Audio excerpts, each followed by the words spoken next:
We are featuring District 5 Commissioner Bill Holen and his special guest, Open Spaces Director Shannon Carter. We're here tonight to give you a little update on some county business and dig a little deeper into everything that's going on in open spaces. It's going to be a really exciting year for us there. If you are calling in on the phone and you want to ask a question of either Director Carter or Commissioner Holen, just dial *3 and that will put you through to an operator. If you want to add your email address to our mailing list for future events and county newsletters and things like that, you can dial *6. That'll put you through to a different operator, and it won't disconnect you from the call. So feel free to do that at any time. We have a brief COVID update for you tonight, just about the latest situation we're in the county. We don't have any medical experts on the call, so we can't answer COVID or vaccination questions other than the most basic ones, but we'll do our best if you do have any. But let's get right to it with Commissioner Bill Holen. Thank you, Luke. Thank you, everybody, for tuning in this evening. I think this is going to be a very important opportunity to learn about what's going on in the county and particular focus on our open space program, which is extremely popular. Let's talk about COVID-19. This has been an issue that we've had to struggle with in terms of requirements of wearing masks and social distancing and making sure that we all get vaccinated. And it's been over 14 months. Last week, the Tri-County Health Department lifted its restrictive order and designated the county as being level clear. Level clear will remain for the next 90 days. Periodically, the Tri-County Health Department will review the data relative to the number of new COVID cases and hospitalizations. That trend looks like it's continuing to go down, which is a good news for all of us. But I want to emphasize to our constituents the importance of continue to be careful. Be cautious and adhere to the best practices, which respect social distancing and wear your mask when you're in larger crowds where you cannot identify who among you has been vaccinated. If you and your family have been vaccinated, it's pretty much wide open to go to restaurants and other social activities. But still maintain a social distance and wear your mask when you feel that it would be appropriate to wear it. The other important thing is the county is almost 60% of the county population has received the vaccination, at least the first vaccination. So that is a good figure, but we're still committed to making sure that we raise those who have been vaccinated to at least 70% and beyond. If you want more information about the COVID virus and our new standards, which were released on May 16th, you can visit the Tri-County Health Department at tchd.org.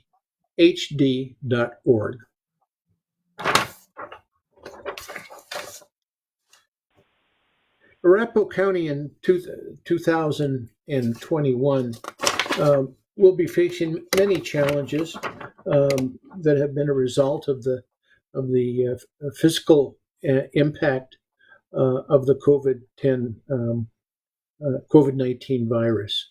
Many people have not been able to work full time. Our county has been continues to operate efficiently, but a lot of our activities, one-on-one activities with our constituents, we've been forced to go and operate our operations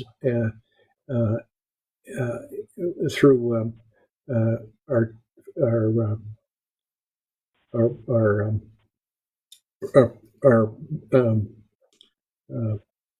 online opportunities, such as Zoom and other organizations that provide electronic opportunities to meet directly and view and exchange ideas online. This year is our property assessment year.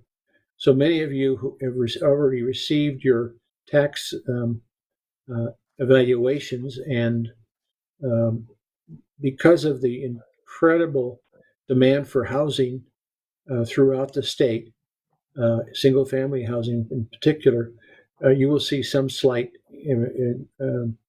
increases in your property tax.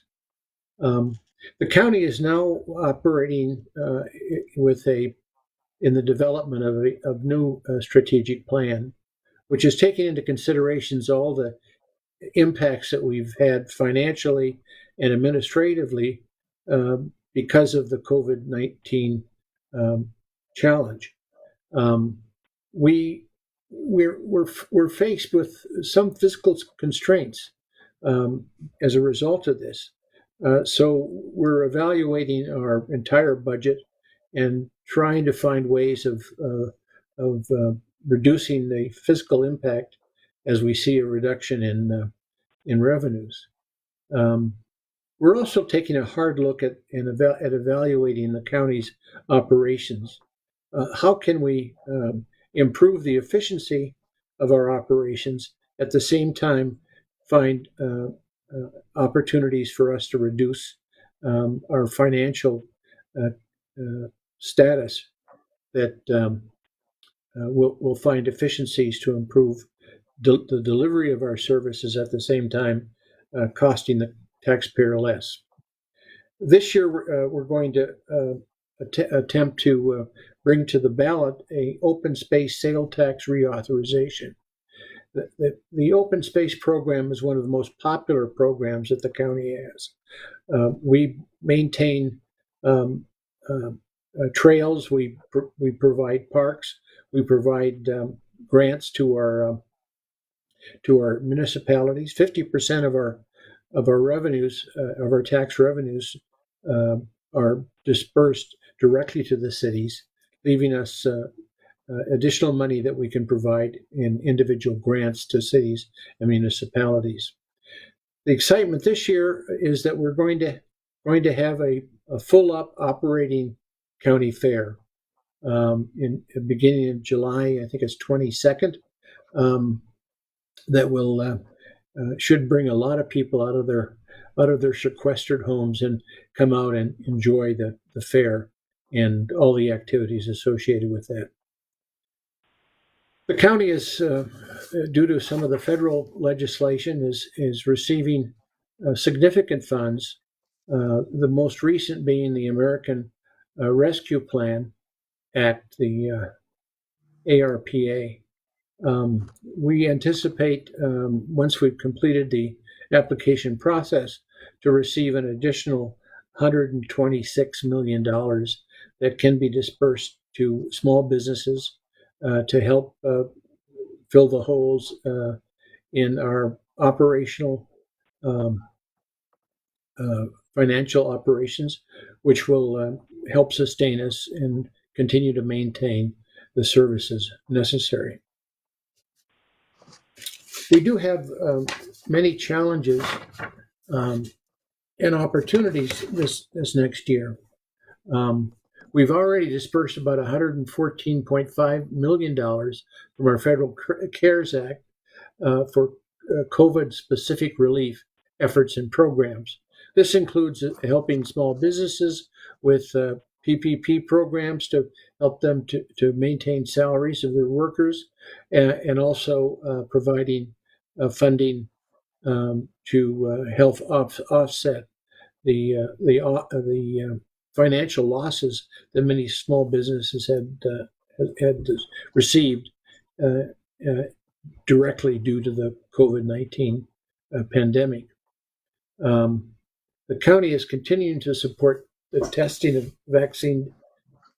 and vaccine distribution, housing, food security, and rent and mortgage assistance.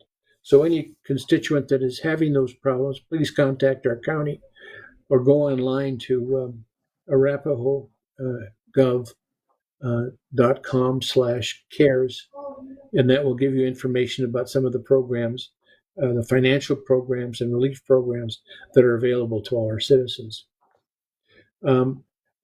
We are also going to have several webinars this year, including job fairs, skilled classes, and targeted programs for veterans and seniors who are seeking either to improve their job status by training provided by the county, and those who are facing unemployment to help them build skill levels that will provide them with an opportunity to upgrade their employment opportunities. To find out what's going on with the county, please feel free to go to arapahoegov.com, and those programs will be made available on our website. Now I'd like to turn it back to Luke, who's going to talk a little bit about County 101. Luke? Thank you, Commissioner. And before I get into that, I wanted to remind everyone, if you're on the phone and want to ask a question of either of our guests, you can dial *3 and you'll be put through to an operator. We'll put you in the line for questions. You can also type a question into the comments box if you're watching online. Before I talk a little bit about County 101, I want to do a quick poll question for those of you on the phone. This question is, on a scale of 1 to 5, how likely are you to recommend living in Arapahoe County to someone else? Press 1 if you're very likely, 2 if you're somewhat likely, 3 if you're neutral, 4 if you're somewhat unlikely, and 5 if you're very unlikely. Once again, how likely are you to recommend living in the county to someone else? Press 1 if you're very likely to recommend that, 2 if you're somewhat likely, 3 if you're neutral, 4 if you're somewhat unlikely, and 5 if you're very unlikely. So with that, I'll talk a little bit about County 101. This is an ongoing project. This round of conversations with commissioners is part of that. That's why we're doing a specific departmental deeper dive for each of them. So we've already done community resources, finance, and human services. Tonight, obviously, is open spaces. And then next week, we're going to do public works. The idea there is to just sort of educate people about what counties do and do not do, because it's just part of the complex web of government. We often get questions from residents or businesses or other stakeholders asking, for information or how to get something accomplished. And sometimes it's a service we do provide, and sometimes it's something you have to go to your city for. Sometimes it's a state thing, sometimes it's a federal thing. So County 101 is designed to be an ongoing sort of rolling project where we try to clear up a lot of the confusion around that stuff. Just to give you some ideas, Commissioner Jackson, who's our board chair this year, she likes to say that the state makes the sausage and the county serves the sausage. So they tell us, here's the laws, here's the money you have to do it with or don't have to do it with in some cases. And it's up to you, county people, to figure out how to get it done. So we have elected officials, which of course includes the Board of Commissioners, also the assessor, the coroner, the treasurer, the sheriff, the clerk and recorder, and those are all the elected officials. We do things like provide marriage licenses, assess properties, collect taxes. Obviously, we hold elections, and record documents, store them, that kind of thing. So if you're going to get married or you need to get a driver's license, you can come to us for it. And then there's other things that we need to move on to other branches of government for. Now, that's not to say that we won't answer your questions. We often get questions that we're happy to refer to the right people, because that's part of our job, is to just make things as smooth as possible. So we're always trying to do that. The one thing Commissioner Holen gave a nod to, the fact that this is a tax assessment year. And that happens every other year in odd years. And what that means is that the full effects of COVID may not be known until next year or possibly even the year after. And that part of that is just because of the assessment timetables and when COVID fell. But also it's something we're not going to be able to fully realize, because when we collect taxes, they go right back out the door again, because we share a huge chunk of our taxes with communities, with districts like school districts, fire districts, park districts, things like that. So it's just one of many things we do. And then, of course, Commissioner also mentioned job training with things like AD Works. Obviously, the Tri-County Health Department has been a big player in county operations for the past year plus. So that's just a little idea of what we're trying to get at with this County 101 project. And if you want to get more information about that, check in at arapahoegov.com/county 101. And that'll give you an idea of what we do. And like I said, always feel free to ask questions, give us a call, send us an email. We're happy to point you in the right direction. So with that, I'm going to hand it off to Director Shannon Carter of the Arapahoe County Open Spaces Department. And he's going to tell us a little bit about what the department's doing this year. Thank you, Luke, and thank you, Commissioner Holen. Just to talk a little bit about the Arapahoe County Open Spaces Program. Back in 2003, the voters approved a 0.25% sales and use tax, so in other words, a quarter cent, and it's really directly dedicated to parks, trails, and open space. And of course, when you start thinking about, well, how does that impact me? Well, if you've played at Del Mar Park, or perhaps maybe you walk along the Highline Canal, or maybe played some sports over at the Aurora Sports Park.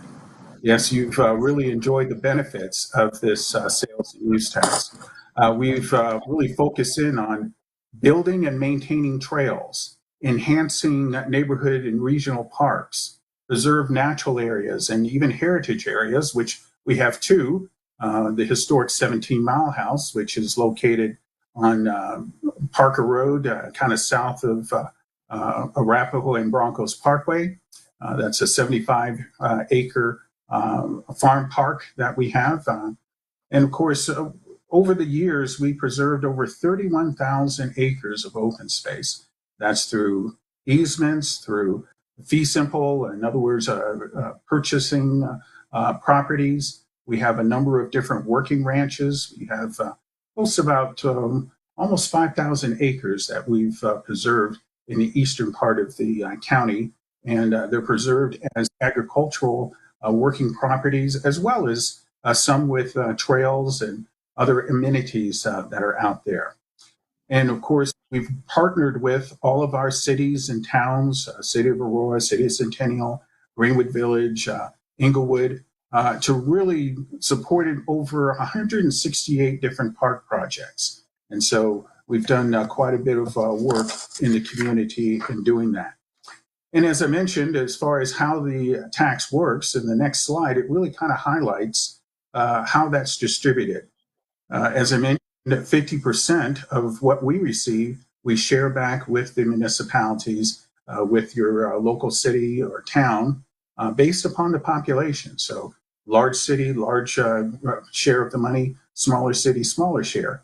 But we also do grants. 12% of the money that we receive, we do grants for not only cities and towns, but also the special park districts that are throughout the metro area. So South Suburban Park and Recreation District, Arapahoe Park and Recreation District, which is separate from Arapahoe County. Sometimes people get confused, but they've applied for grants, and we partner with them on a number of different projects. A good example of that is the E470 trail. We partnered with the Arapahoe Park and Rec District, as well as the Highway Authority to complete that trail. So we've been doing quite a bit.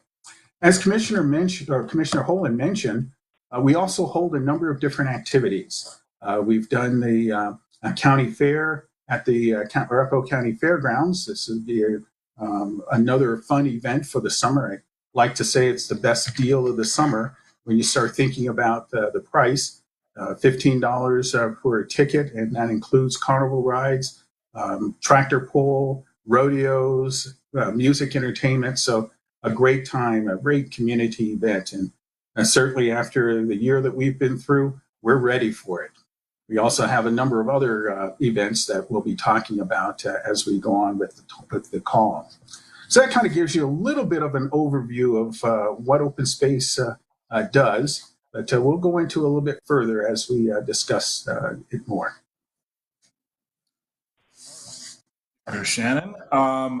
Before we get into the open discussion, I'm going to read the results of the first poll question and ask you a second poll question. The first question was, how likely are you to recommend leaving the county to someone else? 36% of you said very likely, 20% said somewhat likely, 24% are neutral, 13% are somewhat unlikely, and 7% are very unlikely. Once again, just to remind you, if you want to ask a question of our panelists and you're on the phone, dial *3 and you'll be put through to an operator. And if you want to be added to our mail lists, you can dial *6 and that'll put you through to an operator who will take your email address. Before we get into the discussion here, let's ask one more quick polling question again for people on the phone. This question is, how satisfied are you about your interactions with the Arapahoe County Government? So we're trying to get an idea of how well we're providing services to you. So if you've been very satisfied, press 1. If you've been somewhat satisfied, press 2. If you're neutral or it's not applicable because you really haven't had any interactions with us, press 3. If you've been somewhat dissatisfied, press 4. And if you've been very dissatisfied, press 5. We're always, of course, trying to get our services to be better. So, we're trying to keep those numbers high as possible. Once again, if you've been very satisfied, press 1. Somewhat satisfied, press 2. If it's neutral or it's not applicable, press 3. If you've been somewhat dissatisfied, press 4. And if you've been very dissatisfied, press 5. And I'll give you those results in a little bit. Before we get into the open space discussion, and we do have some questions lined up here about it, I just wanted to circle back with the commissioner real quick around the Veteran Service Office. So this was something that was a long time coming. I know that the Commissioner Holen in particular worked on it for quite a while just to get it set up over in Aurora. We finally were able to get it opened up earlier this year.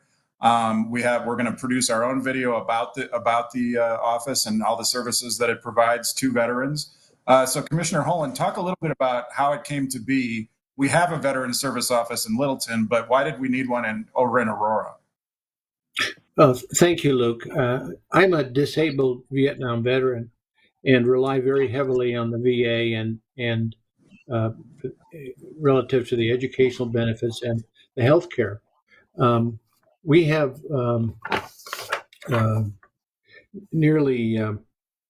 we have almost 80,000 veterans living in Adams County and Arapahoe counties. And it's important.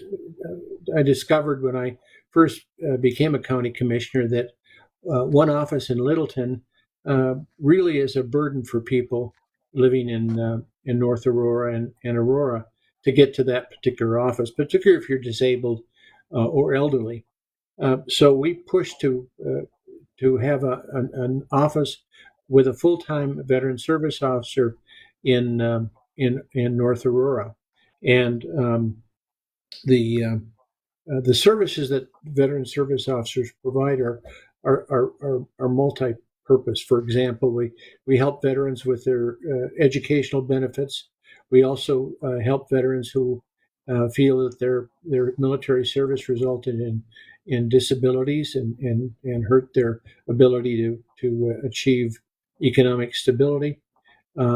Last year, I think we got benefits for disabled veterans as receiving service-connected disabilities. We brought in nearly $6 million in benefits to those veterans, and that money benefits the county as well and the municipalities, because the veterans tend to spend their money in Arapahoe County and Adams County. To accomplish this mission, we partnered with Adams County and the city of Aurora, splitting up some of the costs and services to allow veterans to have a more logistically close office that is on the bus line that they can go to seek benefits, whether it's medical assistance, educational assistance, or helping them with their disability claims. The important thing is that with Adams and Aurora, we have a much larger veteran population in a concentrated area than we do throughout the county. So putting an office there was very important. The office is located at I'll give you the address here: 15400 East 14th Place in Aurora, which is just off of Colfax and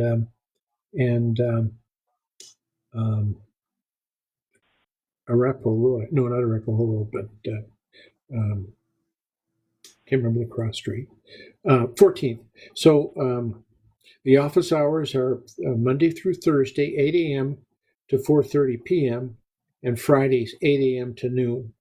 The telephone number to make an appointment to see a veteran service officer is 303-738-8045. We also have an office in Littleton, which is 1690 West Littleton Boulevard, Suite 1110 in Littleton. And general inquiries, you can call 303-738-8045.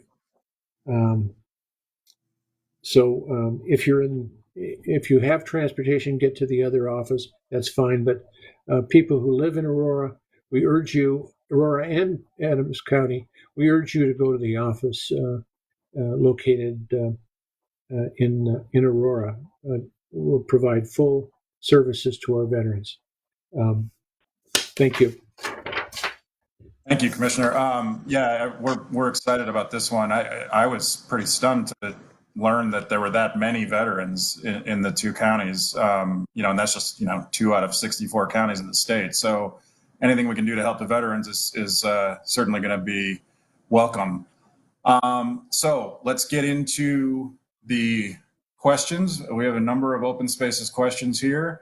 Again, if you want to ask a question and you're on the phone, dial *3. If you're online, you can plug it into the comments box.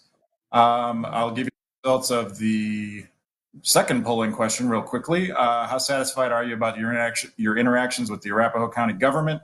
21% of you are very satisfied. 14% have been somewhat satisfied. 57% neutral. So that's good if you don't need the help. 7% somewhat dissatisfied, and 1% very dissatisfied. So we will, of course, try to get those numbers to improve whenever we can. And let's get into some questions here for Shannon. We have Charlotte, who is on the line and has a question about the Homestead House. So go ahead, Charlotte. Hi, Shannon. This is Charlotte Ferris. The Homestead House that was disassembled on Piccadilly and taken to the fairgrounds, has that been rebuilt yet, or when will it be reconstructed?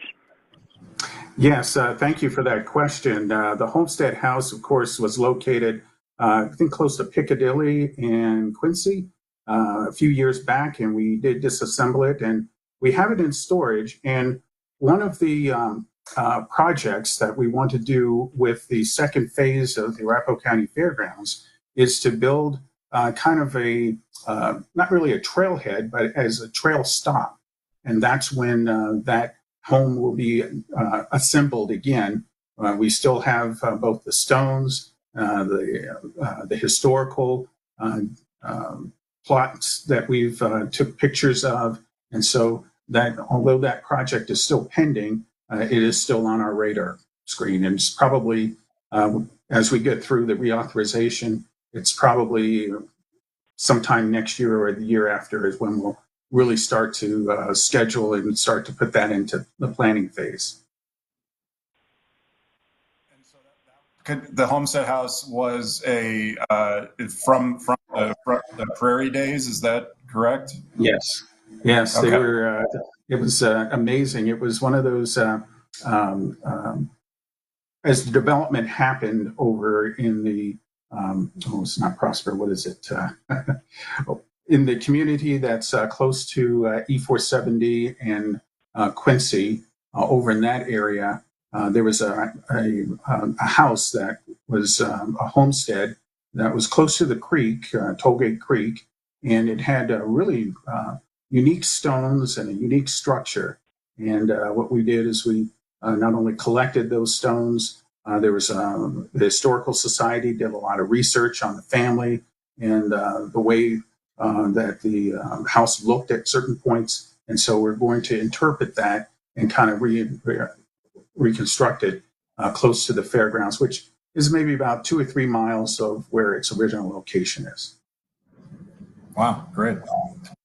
Obviously, Arapahoe County has quite a bit of historic property on it, and the Open Spaces Department is responsible for maintaining a lot of that. One of the online questions we have here is, are more people using the trails recently? It seems like I saw many more people on them this year. Absolutely.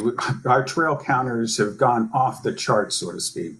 We've seen almost a 50% increase in the amount of trail usage, especially in our more popular trails like the Cherry Creek Regional Trail, the Highline Canal Trail. Certainly the E470 trail is getting quite a bit of use, especially now that it's open, in the various areas from Quincy going south to Parker. So again, we're seeing a tremendous amount of increase in not just the trail use, but also even park use. We just recently opened up the Long Grove Park, which is close to Parker Road and about a little bit west of the Eloise May Library on Florida. We've seen tremendous amount of use in that area. That's close to the Highline Canal. And again, we're seeing a lot of use due to, of course, people being at home and people recognizing the benefit of getting outside. I mean, obviously, the last year it was kind of all we could do in terms of recreation, and now, now it's like, hey, we're getting used to this. We're actually enjoying it more than we realize, right? So, we've touched on reauthorization. One of the things that sort of surprised me when I first came to the county a couple of years ago was it's not a quarter sales tax; it's a quarter cent. So it's 1/4 of 1 penny of every dollar. Is that accurate? Yes, that's correct. Okay, so like the point being that the person paying the sales tax would never even really recognize that they're doing that, but it really adds up for us and really enables a lot of these programs. Is that a good way to put it? Yes, actually, it really is one of those types of programs where little goes a long way. Because of the size and, of course, the economy of Arapahoe County, it generates close to $30 million per year. And as I mentioned before, half of that money, as a matter of fact, I think our share back is being distributed within the next month or so. And it's about $16 million that are going to the cities like Aurora, Centennial, Greenwood Village, Inglewood, Cherry Hills Village. And so all of those will be receiving that money for their parks, trails, and open space programs. And so, as Luke mentioned, and as Commissioner Holen mentioned, when the voters approved the quarter cent, there was a 10-year sunset. In other words, it was due to expire in 10 years. So that meant it was due to expire in 2013. Well, in 2011, the voters approved an extension of that sales and use tax. And so it's been extended to 2023. So it is up for expiration in another couple of years. And so there's been a lot of discussion at the board level to go to the voters to extend it even further. Perhaps maybe even making it a tax that, because of course, parks, trails, and open space, we want them to be around forever. And so we certainly would like to see the revenue to support those facilities to go on also. And we'll of course be bringing more information to you about that. We have tentative plans to make our next round of conversations with commissioners a more comprehensive look at open spaces and the reauthorization process. So stay tuned for that. And that, of course, is part of the County 101 stuff as well. I have one more a phone question here. And once again, if you want to ask a question on the phone, just dial *3. This is from Annette in Aurora. Go ahead, Annette. Yes, I was wondering if you could please repeat the address and the phone number of the new Veterans Office in Aurora. Certainly. Yes. It's located at 15400 East 14th Place in Aurora. The operating hours are Monday through Thursday, 8 a.m. to 4:30 p.m. and Friday, 8 a.m. to noon.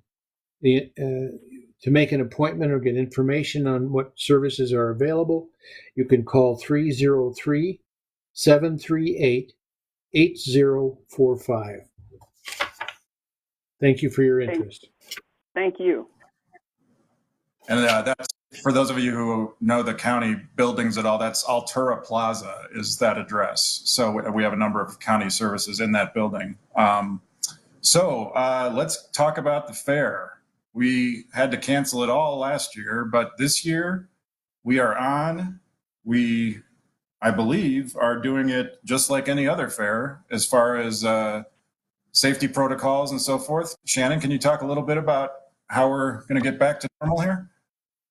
Yes, as a matter of fact, some of our themes are getting back into the saddle and get back to good old-fashioned fun. And if you've gone to the county fair before, you're going to see quite a number of the same types of entertainment, the same types of activities. We've got mutton busting, we've got dog shows, we've got rodeos, a couple of rodeos that we're going to be doing. Also, which is a lot of noise. I'm a big car guy, so we have the modified tractor pull that's going to happen. And of course, as we mentioned before, it's such a fantastic deal because you get all of that along with carnivals for one price. And so for $15, you can buy them online. And of course, we have that level of entertainment, as well as we're having music. And for those who really like craft beer, we're having a Pour on the Plains event. Now, that's a separate ticket, but it's, again, having craft brew and having that event out there. So it'll be a great time. This is our 115th fair. We can't wait to see you. And again, the dates are July 22nd through the 25th. And it really does showcase our 4-H program and our agricultural heritage. We'll have a number of animals that will be there. We'll also have the youth livestock auction. So if you'd like to participate in that, that will be held on Saturday. So again, a fun time for everyone. Well, the 4-H is not just fun, but like really crucial to the folks that live out there. So it's great to have the kids and their families and the animals back, and that'll be a full 4-H program. Is that correct? Yes, that is correct. Now, a number of the various shows and displays happen prior to the 22nd. But again, if you go onto the website, there's a full schedule that will be posted fairly soon in regards to all the, quote, pre-fair activities, as well as the activities that will happen during the fair. So watch this space for more information. Absolutely. And you mentioned multiple rodeos. What different rodeos do we have? We're going to have a traditional rodeo that everyone is somewhat familiar with, but we're also having a Mexican rodeo, which will happen on Sunday, which will really highlight that culture and make sure that, again, we look at some of the events and activities that really kind of specialize in the way that that rodeo is performed. So again, it's a little different than your traditional rodeo, but still a lot of fun, a lot of pageantry, a lot of colors, a lot of singing, a lot of dancing. And so, again, it's a real fun time. And a real big turnout, considering that it's Sunday. If 2019 is any guide, that was a packed house. So that was Yes. great. So question here online is Arapahoe Park and Recreation District not part of the county? That is correct. Arapahoe Park and Recreation District is a special district that's funded by a mill in that particular area. And so I know it sounds a little confusing because there's Arapahoe County Government, which we're talking about, and of course, Bill is the commissioner there. There's also the Arapahoe Park and Recreation District, which is more in the Copperleaf area. It encompasses parts of Eastern Centennial, some unincorporated area close to the E470 Quincy area. And then, of course, there's also a smaller recreation district that's an Arapahoe County Recreation District. All three are separate entities. And so sometimes there's a little confusion. The best way probably to remember is that the Trails Rec Center, that's part of Arapahoe Park and Rec District. It's not part of Arapahoe County. Where everything's called Peachtree. So now the fair, of course, not the only event. We've already had several events this spring. We had a 5K run, first of a series. We had the Chalk Lines and Vines. What other events can we look forward to in the next few months? Well, as you mentioned, there's a series of events, kind of a 5K trail walk run, fun run type series. That's actually going to be happening on the June 12th. It's going to be at the 17 Mile House Farm Park. And as I mentioned before, that's located on Parker Road as you go south towards the town of Parker. If you look over to the right, you'll see two big windmills and a big red barn. That is the 17 Mile House. And so there's going to be a fun run that's happening there. We're also going to bring back something we started last year, Pictures on the Plains, where families can come out, watch a movie, we have vendors, have some music. And so a nice activity is going to be, of course, at the Arapahoe County Fairgrounds. And so that'll be another one. We're also on a pretty regular basis doing open houses at the 17 Mile House. That is the first Saturday of the month.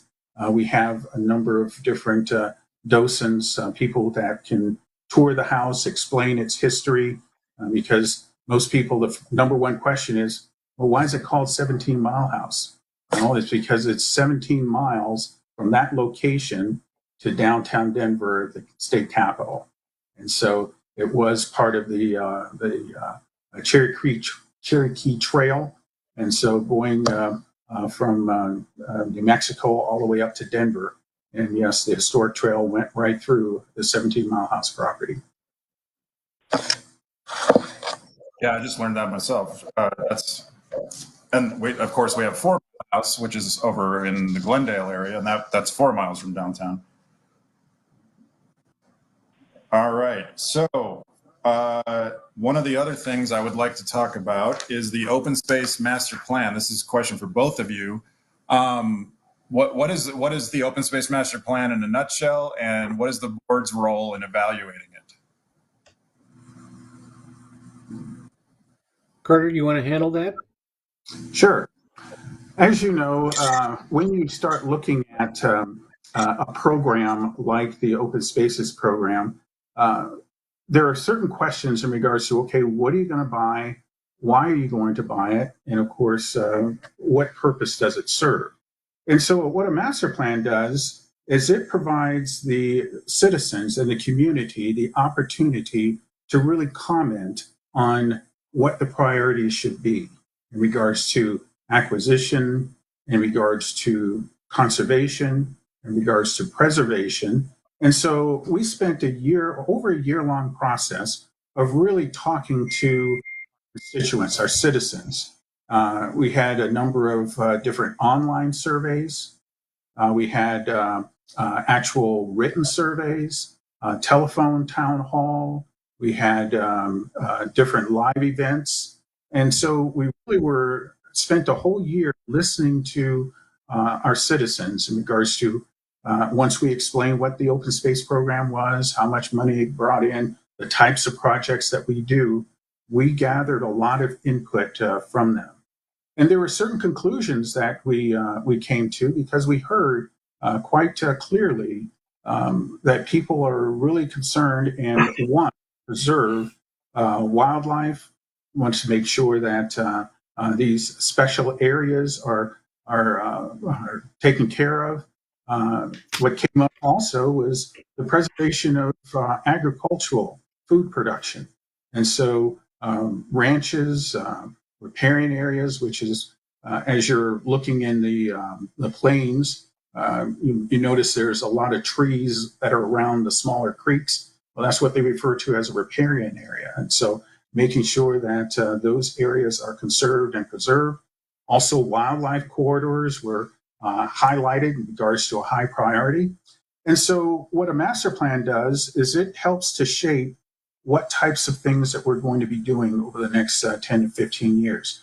For example, we developed an acquisition strategy, what types of land properties we would acquire and preserve. We also talked about really maintaining what we currently have as a priority. And then, of course, as development happens, as new housing developments and other types of commercial developments, that's all done with a land use code. And so one of the things that we learned is that we need to make some adjustments to that to make sure that we are preserving these special places, that it's not wall-to-wall houses from here to Colorado Springs, so to speak. And so being able to get ahead of development and making sure that parks, trails, and open space are part of responsible development. And so that's kind of in a nutshell what a master plan does. Luke, I just want to add that we are very fortunate of the support we get from our constituents on our open space program. It's phenomenal. We have a board a citizens board, the open space board, and they bring their concerns and ideas for ways to improve our open spaces. I think that Aurora and Arapahoe County and the other municipalities all partner together to make sure that these programs are accessible and provide a wonderful opportunity to enjoy the outdoors, to wildlife. I mean, you can see mountain goats or deer just around the K Ranch in Aurora, and many other varieties of wildlife and birds. And it's because we took consciously made an effort in our long-term planning to preserve these areas so that our citizens can walk out the door in many cases and come into a public park. So I want to give our director, Shannon Carter, our support and acknowledgement of the great job that he and his staff do to make our open space program very much appreciated by our constituents. Thank you. Yeah, one of the things that, I'm sorry, Luke. No, one of the Shannon, things that we can really be proud of is the fact that, as we all know, that our mountains and some of our special areas throughout the state are very popular. And sometimes it can be a real difficult thing to get to some of those parks and trails up in the mountains because of the traffic or the distance.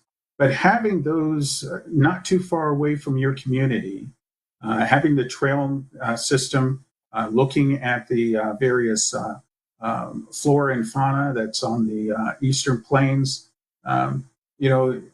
Before I got involved in this program, the only thing I knew about open space within Arapahoe County was as far as I could see on either side of I-70. But there are a lot of different special areas, particularly in the eastern part of the county, that are open to the public. Right along I-70, we have an open space park called Rich Mill Ranch, and I was just walking through it the other day with, again, the trees, the flora and the fauna, as well as the wildlife that's in there. It's definitely worth preservation. Well, that actually feeds into questions we have here. One is how the county managing the growth. I mean, we saw in the polling question, 60% or so or more of our residents love living here, would recommend it to someone else. Obviously, plenty of people are taking them up on that idea. So, but it's Colorado. I mean, the outdoors is part of the state's identity and brand and, culture. So how, as people in your position, how do you balance the desire to have another housing development with the desire to preserve all this stuff that makes it so special? That is go ahead. Oh, go ahead. No, I think it's important to understand that the way we control growth, there's several delimiting factors in it. Number one, and the most significant one, is access to sustainable water resources. As many citizens may not know, but 80% of the water that is use in the state is designated specifically to agriculture. So that leaves a smaller percentage of available water to our citizens, and that is one of the delimiting factors in helping with our planning department and our permitting procedures. Is a question that we carefully review before we approve any new development.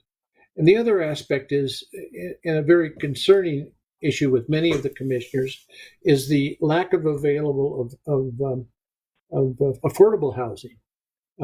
Many of us who own real estate, as my wife and I do, we've seen a tremendous increase in the value of our house simply because of the shortage of adequate housing in an affordable, making it affordable for people, middle income people. So those are factors that we have to review, and when we make decision about whether we approve certain developments. So it's a process by which requires we have a strong permitting code that we adhere to, and